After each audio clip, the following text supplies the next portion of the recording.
평신도 교육원 수강생 여러분, 이제 이번 학기의 마지막 시간이 되겠습니다. 오늘은 161문부터 176문까지가 이제 우리가 세례와 성찬의 사용에 대한 것입니다. 사실 이 부분이 굉장히 교리적으로 좀 이제 어려운 부분이고, 그 다음에 이제 이 세례 성찬이 끝난 다음에는 기도에 대한 내용들이 기록이 되어 있습니다. 그러니까 이 기도에 대한 부분들은 여러분들이 혹시나 이제 어떤 대요리 문답을 그냥 읽어보셔도 이해를 하기가 좀 쉬운 부분이기 때문에 이번 학기에는 여기까지 강의를 하도록 하겠습니다. 먼저 이제 기도하겠습니다. 하나님, 지금까지 인도해 주신 하나님께 감사와 찬양을 올려드립니다. 오늘도 마지막까지 대요리 문답 우리가 잘 배워 나갈 수 있도록 함께하여 주시옵소서. 주 예수 그리스도 이름으로 기도드립니다. 아멘. 우리가 교재를 공유하도록 그렇게 하겠습니다. 네. 자, 보죠. 대교리 문답, 대요리 문답. 우리 교재 공유를 좀 했고요. 화면도 좀 키우겠습니다. 예. 그래야 이제 여러분들하고도 좀 잘 볼 수가 있을 것이고요. 예, 한번 봅시다.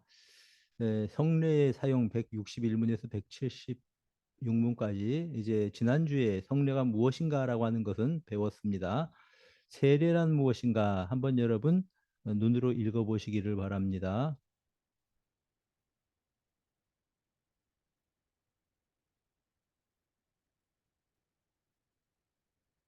예, 설명해 드리겠습니다. 세례는 사역자가 이제 물을 가지고 성부와 성자와 성령의 이름으로 씻는 그러한 성례이지요. 세례의 형식은 물을 붓는 것, 그러니까 이제 물을 소량 이렇게 머리에 붓는 그런 형식이죠. 우리 장로교에서 보통 그렇게 많이 합니다. 물 뿌리는 형식이 있습니다. 혹은 침수 혹은 침례 등으로 구별할 수 있습니다. 정당하게 시행이 된다면 어떤 형식으로 세례를 받았다고 할지라도 제대로 이제 성례를 받은 것이다 이렇게 인정을 합니다. 세례의 본질적 의미는 그리스도와 연합을 의미합니다. 이것은 신자가 그리스도께서 머리가 되시는 영적인 몸의 구성원이 된다는 의미입니다. 즉, 참된 포도나무이신 주님께 그 가지가 붙어 있듯이 그 자녀들이 연합되어 있다. 그런 뜻입니다. 세례는 그 신자가 그리스도의 보혈로 그의 죄를 사면한다는 표와 인침입니다. 즉, 죄 사함의 외부적인 표다, 상징적인 표다, 혹은 인침이다 이렇게 보시면 됩니다. 가톨릭은 이제 그 세례 자체가 예, 그 중생과 거듭남을 수여한다고 주장합니다. 다시 말하면 세례를 받으면 자동적으로 세례를 통해서 중생한다는 것을 가르치는 거죠. 그러나 디도서 3장 15절에는 중생의 씻음이라고 표현했습니다. 중요한 것이 중생이죠. 그리고 중생을 통해서 죄를 씻게 된다는 뜻입니다. 그러니 세례를 통해서 죄를 씻게 된다는 이제 이 가톨릭의 가르침, 천주교의 가르침은 이건 잘못 지금 성경을 해석하는 것이지요. 세례는 그리스도와의 연합의 표입니다. 때문에 이것은 하나님의 가족으로 또 유형 교회의 일원으로 입양되었다는 표이기도 합니다. 세례를 통해서 그리스도와 연합된 사람은 부활 때에도 그리스도와 연합될 것입니다. 즉 세례는 부활의 표라고도 볼 수 있습니다. 세례는 유형적 교회 가입됨을 의미합니다. 정회원이 되는 것이지요. 그리고 세례는 전적으로 오직 주님께만 속한다는 약속을 공개적으로 고백하는 것입니다. 이 맹세는 개인적으로 이루어집니다. 다시 말하면 세례는 개인적으로 세례를 받는 것입니다. 여러 사람들이 세례를 받는다고 할지라도 이제 내가 공적으로 신앙을 고백하고 교회의 일원이 되어진 것은 개인적인 그런 예식이다라는 것이죠. 누구에게 세례를 베풀게 이제 이 되는가? 그러니까 어떤 사람이 세례를 받을 수 있는가 하는 거죠. 한번 읽어봅시다.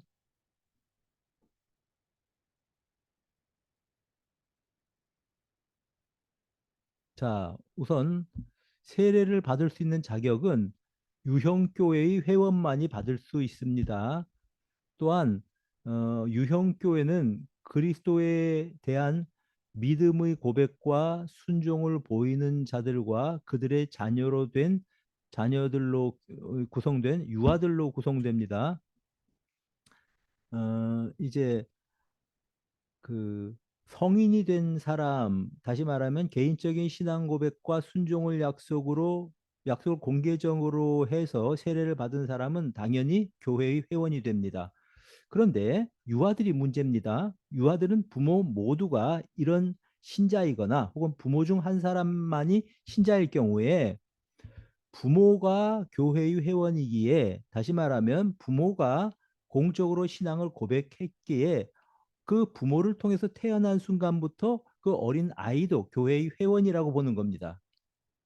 자, 어린 아이가 자기가 신앙 고백을 할 수 없죠. 그럼에도 불구하고 그 부모를 통해서 교회의 일원으로 그렇게 봅니다. 이거는 아브라함 때 아브라함을 우리가 생각을 해보면 이해가 되실 것입니다. 이제 하나님께서 아브라함과 언약을 맺으시고 그리고 그 자녀들에게 할례를 받게 하셨지요. 그러니까 아브라함과 하나님께서 언약을 맺었지만 그 언약은 사실은 그 후손들과도 맺은 셈이 되는 것입니다. 이런 원리로 이제 부모 한 사람이 신앙 고백을 하고 하나님과 언약 관계에 들어갔을 경우에는 그 자녀들도 언약 관계에 있다고 보는 것이고 교회의 일원이 된다라는 것입니다. 유아 세례를 반대하는 사람들이 있습니다. 이런 구약의 성도들의 할례를 생각한다면 사실은 그렇게 반대할 근거가 없는 것이죠. 예수님도 어린 아이들을 품에 안으시고 축복하셨습니다. 예, 예, 이게 막 올라갔네요. 예. 잠깐만요. 예수님도 어린 아이들을 품에 안고 축복하셨습니다. 그들은 예수님의 가르침을 이해할 수 없는 나이지만은 그럼에도 불구하고 주님께서 그들을 축복하셨다. 이를 통해서 볼 때에는 구약의 아브라함의 예나 예수님의 예를 볼 때에 유아 세례를 반대하는 것 역시 근거가 없다고 할 수 있습니다. 자, 우리의 세례를 어떻게 잘 사용할 수 있는가 한번 좀 보시기를 바랍니다.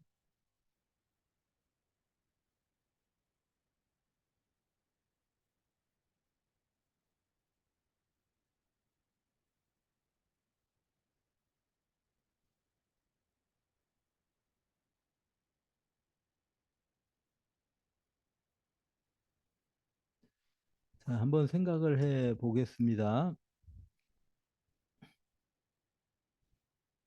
음, 자, 세례를 사용한다는 것은 일상생활에서 그 의미를 경험하고 목적을 성취하는 것을 의미합니다. 세례의 효용성은 세례받는 순간에만 국한되는 것이 아닙니다. 세례의 효용성은 평생에 영향을 미칩니다. 즉, 세례를 받는 것은 순간이지만 그 세례 교인이라고 하는 신분은 평생 이제 이 주어지는 것처럼 이 세례의 효용성이 한순간 세례를 받았다고 해서 그 순간에만 효용성이 떨어지는 것이 아닙니다. 만약 그렇다면 세례를 계속해서 매년 혹은 뭐 이제 분기별로 받아야 될 것입니다. 그렇지 않다는 거죠. 우리가 유혹에 직면했을 때 이 세례를 이용해야 됩니다. 즉, 아, 나는 세례교인이다 생각을 하고 죄와 타협하지 말고 언약 백성답게 살아가는 것이지요. 물론 어느 누구도 하나님의 계명을 완전하게 지킬 수는 없습니다. 그러므로 항상 자신을 돌아보고 겸손히 회개하는 마음으로 살아야 할 것입니다. 여러분, 세례를 받는 것은 유형교회의 일원이 되는 것을 의미합니다. 그래서 세례를 받은 사람은 동일한 세례교인들, 형제 자매들과 연합과 사랑을 촉진할 의무를 가지고 있는 것입니다. 자, 성찬이란 무엇인가 한번 보겠습니다. 네, 예, 좀 어려운 표현을 썼네요. 정명하신, 명하신 이렇게 보시면 됩니다.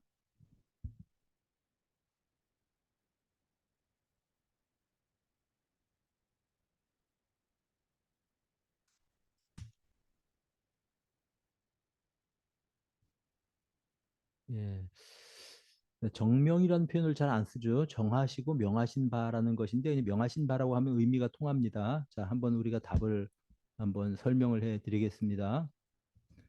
성찬은 떡과 포도주를 예수 그리스도께서 명하신 대로 나누어 줌으로 이루어집니다. 가톨릭에서는 신자들은 떡만 받죠. 이렇게 동그랗게 된 그들의 성찬에 어떤 떡이 있습니다. 그것만 받고 신부들에게 허용되는 포도주는 신자들이 받지를 못합니다. 그러므로 엄밀한 의미에서는 성찬이라고 할 수 없죠. 성찬에는 예수 그리스도의 죽음이 명시되어 있습니다. 즉, 성찬에는 속죄의 의미가 포함되었다는 것입니다. 예수님께서 죽음을 앞두시고 내 살이다 떡이다 말씀하셨을 때는 예수님이 죽으셔야지 살과 떡을 나누실 수 있는 거 아닙니까? 이제 이런 의미가 포함되어 있다는 것이죠. 성찬의 목적은 주의 백성들의 영적인 훈육에 있습니다. 이것은 성찬에 정당하게 참여하기만 하면 그리스도인을 강하게 하고 격려하고 영적으로 세워줄 것입니다. 주님께서 이 떡을 먹고 이 잔을 마실 때마다 주의 죽으심을 오실 때까지 전하는 것이다. 이렇게 말씀하신 것처럼 성찬에는 그리스도의 재림을 명시하고 있습니다.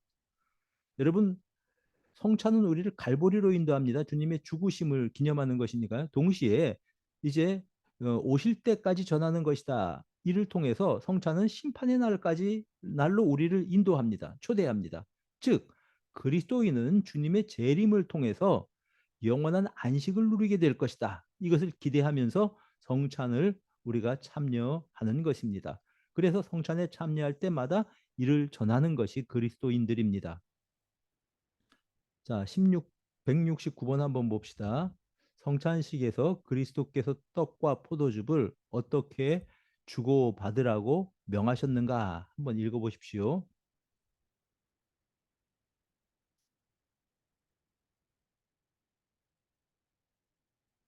네, 설명드리겠습니다. 우선 성찬은 사역자들에게 맡겨진 것입니다. 즉, 모든 그리스도인들이 성찬을 집행할 수 있다고 주장하는 사람들이 없지 않아 있지요. 구약의 제사의 의식과 내용이 모든 레위인과 제사장들에게만 맡겨졌습니다. 마찬가지로 신약에도 정당하게 선택되고 검증된 사역자들이 성례의 일을 담당해야 되는 것입니다. 성찬의 요소는 떡과 포도주입니다. 떡은 그리스도의 몸을 그리고 포도주는 그리스도의 피를 상징합니다.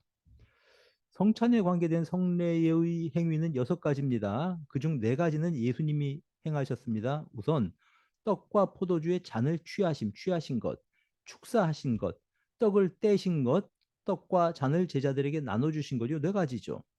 그리고 2가지는 제자들에 의해서 수행되었습니다. 떡과 잔을 받고 떡을 먹고 포도주를 마신 것이 제자들이 한 일이죠. 자, 떡과 잔을 취하셨다고 하는 것은 예수님께서 인성을 취하셨음을 보여줍니다. 육신을 가지셨기에 먹고 마신 것이지요. 제자들과 함께. 축사하셨다고 하는 것은 자, 마지막 식사 시간에 이제 이 제자들에게 축복하시며 예수님은 스스로가 구속주로서 혹은 속죄의 양으로서 구별되심을 보여주신 그런 행동입니다. 떡을 떼심은 그의 십자가의 고난을 보여주는 것입니다. 떡을 떼므로 그의 십자가에서 살과 피를 찢으신 모습을 상징하는 것이죠. 떡과 잔을 제자들에게 나누어 주신 것은 죄인들을 향하신 하나님의 무한하신 사랑을 의미합니다. 제자들이 떡과 잔을 받았다고 하는 것은 예수 그리스도를 구주로 받아들였음을 의미합니다. 떡을 먹고 포도주를 마셨다고 하는 것은 우리의 생명이 철저히 그리스도께 의존적인 것을 의미합니다. 즉 주님의 살과 피를 먹고 살아가는 존재들이다. 주님께 의존적인 존재들이라는 의미이죠. 자, 170번 이제 질문을 한번 봅시다. 성찬에 합당하게 참여하는 사람들은 어떻게 그리스도의 살과 피를 먹는가? 자, 한번 답을 한번 읽어보십시다. 눈으로 읽어보십시오.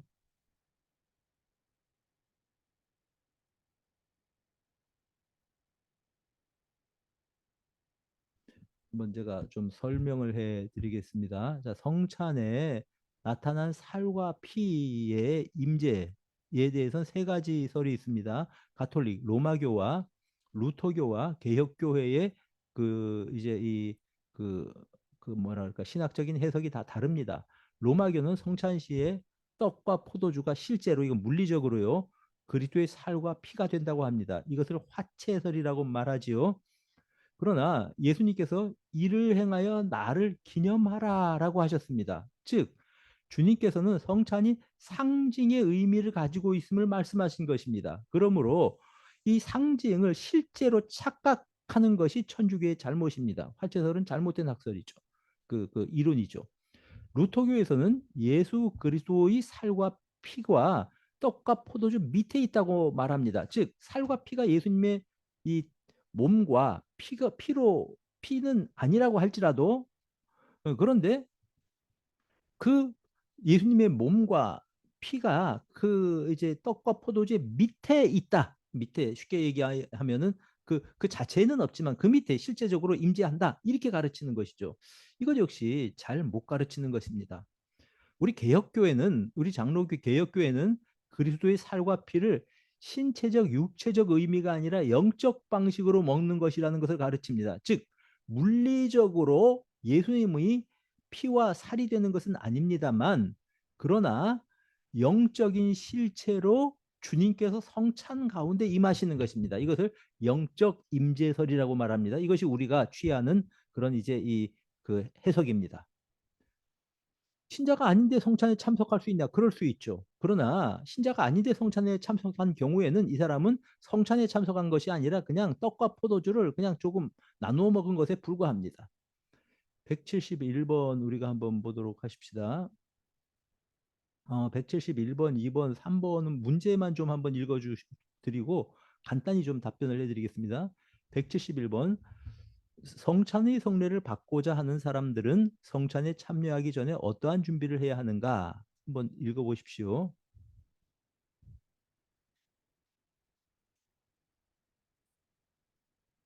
자, 해설을 해드리겠습니다. 성찬에 참여할 준비는 자기의 죄를 돌아보고 자기 자신을 돌아보고 또 이제 자기에게 죄를 지은 사람들을 용서하고 또 이제 주님을 추구하는 그러한 마음을 품음으로 말미암아서 그리고 이런 기도와 더불어서 성찬을 준비해야 하는 것입니다. 이제 시간 관계상 하나씩은 설명을 안 드리겠습니다. 172번 자신이 그리스도 안에 있는지 혹은 성찬에 합당한 준비가 되어 있는지 의심하는 자도 성찬식에 참석할 수 있는가? 자, 이것을 아셔야 됩니다. 내가 그리스도 안에 있다라고 의심하는 사람, 다시 말하면 있는지 이제 구원의 확신이 없는 것이 아니고 구원의 확신에 대해서 좀 자신감이 없어하는 사람들이 있을 수 있습니다. 죄와 허물 때문에요. 그러나 사실 이런 사람들은 엄밀한 의미에서 이제 하나님께는 간합된 사람입니다. 다시 말하면 신자라고 하는 거죠. 이런 경우에는 약하고 의심하는 신자들이라고 할지라도 이제 이 성례가 그 정해진 것이기 때문에 명해진 것이기 때문에 어, 이 정명된 것이다. 역시 좀 그런 표현이 나오는데 정명된 것이기 때문에 그는 자신의 불신앙을 애통하고 회개하는 마음으로 성찬에 참석할 수 있다라는 것입니다. 173번 신앙을 고백하고 성찬을 받고 싶어하는 자에게 성찬을 못 받게 할 수 있을까? 여러분 이제 교회의 결정에 의해서 그럴 경우가 있습니다. 우리가 징계 중에 하나가 바로 이제 있던 성찬을 이 그 못 받게 하는 그런 것이 있지요. 그래서 그럴 수가 있다라는 것입니다. 뭐 174번 성찬을 성례 받는 자에게 요구되는 것들 여러분 거룩한 경외심과 하나님을 사랑하는 마음 뭐 175번 이제 그리스도인의 의무 성찬을 받은 그리스도인의 의무는 일반 신자의 의무와 마찬가지입니다. 자, 이런 점들을 통해서 우리가 세례를 참석할 때 바른 이제 바른 의미를 가지고 성찬에 참석하시기를 바랍니다. 178번부터 시작을 해서 기도에 대해서 다 우리가 이제 공부하지를 못해서 참 아쉬운데요. 여러분들이 이제 이 어떤 이런 부분들은 이제 예수님의 이름으로 기도를 한다는든지 늘 기도를 어떻게 해야 되는지 주기도문에 대해서 늘 우리가 기도 생활을 하고 있기 때문에 아마 이제 여러분들이 196문까지는 그냥 이렇게 읽으셔도 알 수 있을 것입니다. 어쨌든 이 한 학기 동안 이 어려운 대요리 문답 이렇게 함께 공부하게 되어서 참 이제 이 수고들 많으셨고 감사합니다. 하나님의 말씀과 사랑 안에서 믿음으로 승리하는 여러분 모두가 되시기를 축복합니다. 감사합니다.